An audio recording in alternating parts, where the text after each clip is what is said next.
0% वाले भी बन सकेंगे डॉक्टर। क्या ये खिलवाड़ नहीं? बड़ा सवाल है। नमस्कार, आप देख रहे हैं हिंदी खबर और मैं हूं आपके साथ समीका राठौर। पब्लिक पन्ना में आप सभी का एक बार फिर से बहुत बहुत स्वागत है। पब्लिक पन्ना में रोजाना हम उन विषयों पर बात करते हैं जिनका सीधा ताल्लुक आपसे होता है। मेडिकल कॉलेजों के पोस्ट ग्रेजुएट कोर्सेज में इस साल वे छात्र भी दाखिला ले सकेंगे जिन्होंने नीट पीजी 2023 में 0% स्कोर किया है। जी हां, ये छूट हेल्थ मिनिस्ट्री ने दी है। ऐसी छूट क्यों देनी पड़ी और इससे जुड़े क्या दूसरे पहलू है, इस वीडियो में हम आपको बताएंगे। देखिए, नीट पीजी 2023 में जो छात्र अपीयर हुए थे वे अब एमडी और एमएस कोर्सेज के लिए एडमिशन के लायक माने जाएंगे। जहां भी वो सीटें खाली होगी, दूसरे राउंड में काउंसलिंग के बाद बची हुई सीटों में वो दाखिला ले सकेंगे और अपना आवेदन कर सकेंगे। ऐसी छूट क्यों देनी पड़ी, ये बड़ा सवाल है। देखिए, इसी पर विशेषज्ञों का भी कहना है कि नीट पीजी देने वाले छात्रों में से अभी बहुत से ऐसे हैं जिनको कोई सीट अलॉट नहीं हुई है। लेकिन इसका एक बड़ा कारण ये है कि करीब 7 से 8 हजार नीट पीजी की सीटें अभी बची हुई है जो खाली है, जो पोस्ट ग्रेजुएट मेडिकल कोर्सेज की सीटें हैं।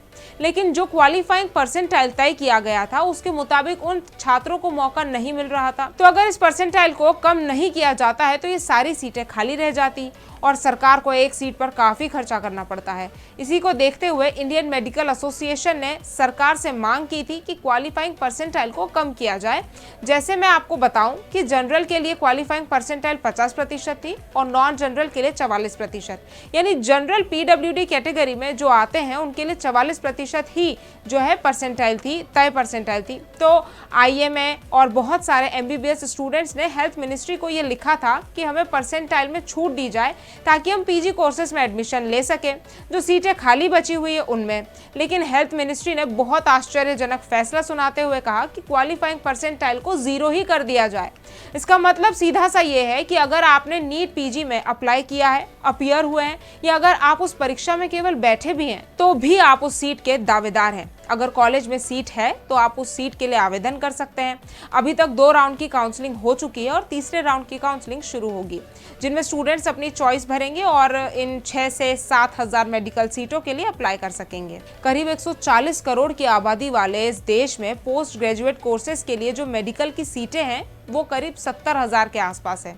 सरकारी और प्राइवेट कॉलेजों में इतनी मारामारी रहती है, इतनी प्रतिष्ठित पढ़ाई है, ये सीटें खाली रह जाती है।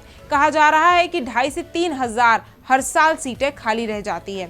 कौन से ये कॉलेजेस हैं जहां सीटें खाली रह जाती है, आपको बताते हैं।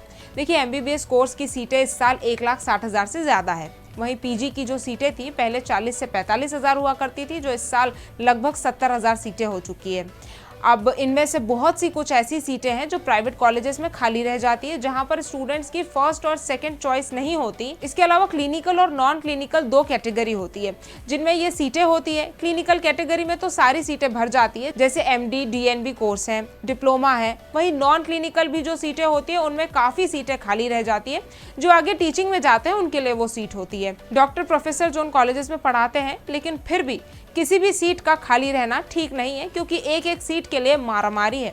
हजारों स्टूडेंट्स अभी रेस में हैं जो इन सीटों के दावेदार हैं, लेकिन परसेंटाइल ज्यादा होने की वजह से वो इनमें आवेदन नहीं कर पा रहे थे। अब उनके पास पूरा मौका है और पूरी उम्मीद है कि एक भी सीट खाली नहीं रहेगी।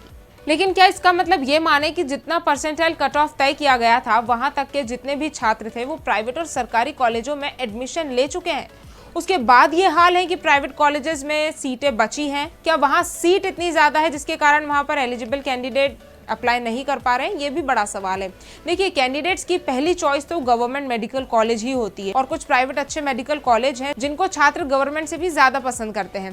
फीस तो एक फैक्टर ही है, लेकिन इसके अलावा जो पीजी करने वाले एमबीबीएस स्टूडेंट्स होते हैं उनमें से 90% से ज्यादा स्टूडेंट ऐसे होते हैं जो पीजी करना चाहते हैं, जो किसी न किसी फील्ड में स्पेशलाइजेशन करना चाहते हैं, लेकिन सीटें कम होने की वजह से उनको मौका नहीं मिल पाता। हालांकि केंद्र ने सीटें 70 हजार कर दी हैं और केंद्र सरकार के हेल्थ मिनिस्ट्री का ये कहना है कि हम जितनी एमबीबीएस की सीटें हैं आने वाले समय में हम पीजी की सीटें भी उतनी ही करेंगे ताकि हर साल जितने स्टूडेंट्स एमबीबीएस करके निकले उनमें से ज्यादातर को पीजी में भी मौका मिले। दूसरा, मनपसंद कोर्स की चॉइस ना मिलना भी एक कारण हो सकता है। देखिए, कई बार एक फैक्टर ये भी देखने को मिला है कि क्वालिफाइंग परसेंटाइल जो आपको बताया हमने वो सबसे बड़ा फैक्टर रहा है और अभी भी ऐसा बहुत से स्टूडेंट्स हैं जिनको आर्थिक रूप से समस्या भी कई बार देखने को मिलती है और कॉलेजों में एडमिशन लेने के लिए उस समय उनके परसेंटाइल परसेंटाइल कम होते हैं। एक खास बात यह भी है कि अगर किसी की नेगेटिव भी परसेंटाइल है तो वो भी एलिजिबल है, क्योंकि उसने नीट दिया है। नीट पीजी में सफल छात्रों को किन कोर्सेज में एडमिशन दिया जाता है ये भी जान लीजिए। देखिए, नीट पीजी क्वालिफाइंग करने वाले छात्र एमडी, एमएस, डीएनबी और डिप्लोमा कोर्सेज में दाखिला पाते हैं। डॉक्टरों के संगठनों ने मांग की थी कि कोविड के दौरान डॉक्टरों ने आपात स्थिति के दौरान लोगों की सेवा की थी और अब डॉक्टरों को भी राहत देनी चाहिए। पिछले साल भी कुछ सीटें खाली रह गई थी, लेकिन इस बार सारी सीटें भर जाएंगी।